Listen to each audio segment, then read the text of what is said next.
Terima kasih Anda masih bersama kami di Sapa Indonesia Siang. Saudara, Presiden Uganda Yoweri Museveni telah mengeluarkan larangan impor pakaian bekas. Larangan ini menimbulkan kepanikan di kalangan pedagang karena penerapannya dinilai akan menimbulkan bencana ekonomi. Berdesak-desakan untuk mendapatkan tempat, orang-orang memadati jalan melintasi pasar Owino yang sangat besar di ibu kota Uganda, Kampala. Mereka mencari pakaian bekas yang masih terlihat baru atau mencoba sepatu meski berdesak-desakan. Pasar Owino di pusat kota Kampala telah lama menjadi pusat perhatian warga berbagai tingkat ekonomi untuk mencari pakaian bekas berkualitas dengan harga terjangkau. Pakaian-pakaian bekas itu juga memenuhi persepsi bahwa mode barat lebih unggul daripada produksi lokal atau buatan sendiri. Ini adalah bisnis yang bernilai jutaan dolar. Menurut studi Badan Pembangunan Internasional Amerika Serikat tahun 2017, sekitar 2/3 orang di 7 negara di Afrika Timur setidaknya telah membeli pakaian mereka dari pasar pakaian bekas.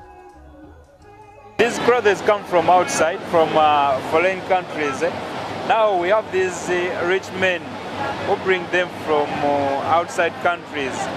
Now when they bring them here, then for us, we go there and buy them in small quantities, so that we can bring them here at a low price and we give them to our customers. Pada Agustus lalu, Presiden Uganda Yoweri Museveni mengeluarkan larangan impor pakaian bekas. Presiden menyebutnya berasal dari orang yang telah meninggal dunia.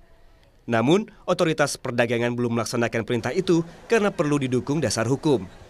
Pemerintah negara-negara Afrika lainnya juga berusaha menghentikan pengiriman pakaian bekas.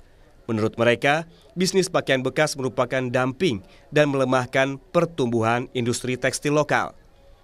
Blok Perdagangan Komunitas Afrika Timur yang terdiri dari Burundi, Kongo, Kenya, Rwanda, Sudan Selatan, Tanzania, dan Uganda telah merekomendasikan pelarangan impor pakaian bekas sejak tahun 2016.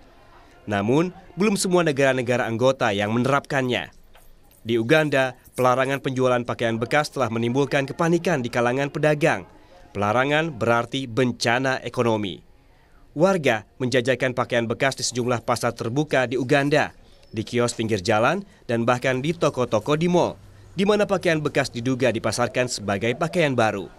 Pakaian-pakaian tersebut murah dan harganya makin turun karena para pedagang memberikan ruang untuk pengiriman berupa celana denim dan syal kasmir seharga 20 sen Amerika Serikat atau sekitar Rp62.000, bahkan ada yang lebih murah lagi. Ada warga yang berbelanja pakaian bekas di pasar Owino lalu menjualnya kembali ke daerah yang lebih pelosok dan mendapat keuntungan. Pakaian bekas di pasar ini dipasok jaringan yang menghususkan diri pada ekspor impor pakaian bekas. Ada orang Eropa yang mengelola jaringan ini dan memasukkan pakaian bekas ke Uganda setiap 2 minggu. Sebagian pakaian bekas bersumber dari pemasok di Tiongkok dan Jerman.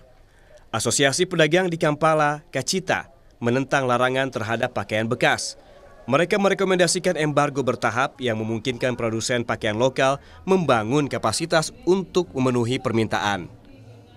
Currently, as Kacita, we are having several partners like the East African Business Council, we are having Private Sector Foundation, Chamber of Commerce. We are strategizing how we have to gang up and totally oppose this position of the government. Because if the government should ban these clothes, let it be a gradual process, so that even it prepares our traders not to lose money. Sebagian pedagang dan konsumen bahkan tidak menganggap serius larangan presiden. Pasar pakaian bekas sangat kompetitif. Calon konsumen bisa terpikat pada toko lain dengan sangat mudah. Di balik semua polemik, pelarangan perdagangan pakaian bekas bisa membuat banyak orang kehilangan pekerjaan yang telah memberi mereka makan